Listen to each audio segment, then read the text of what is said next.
Hi, my name is Brandon Forrest. I'm an undergraduate of Biosystems Engineering at Iowa State.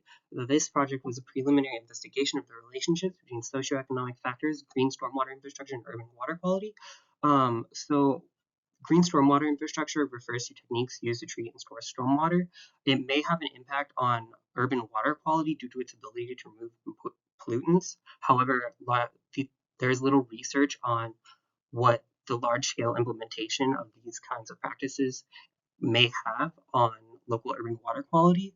Um, the distribution of this infrastructure may be impacted by socioeconomic conditions, and so there's a need to develop methods for data processing to investigate these kinds of relationships. So what we did is we used USGS stream stats to delineate a smaller watershed to understand what may impact the pollutants at a specific site. We then separated out the data between base flow and storm flow to understand what pollutants may be the most significant in terms of being impacted by storm water. And then we performed a linear regression of GSI count with our factor of interest to determine if there was any correlation between the two. And then we joined MPAs to watersheds within ArcGIS to, again, understand what the characteristics of these kinds of watersheds were and how it impacted the local pollutant site.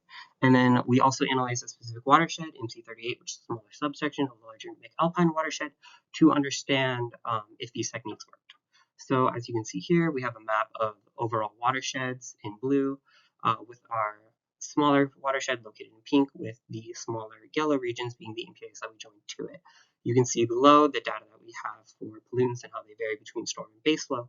And then on the right, you have the correlations between what socioeconomic factors may impact the GSI count.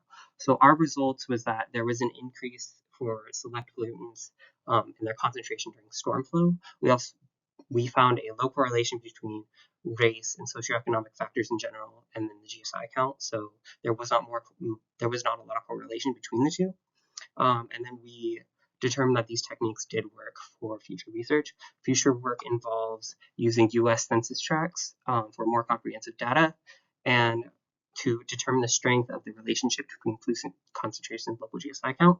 We also need to determine the impact of the socioeconomic factors on local urban water quality and analyze multiple watersheds.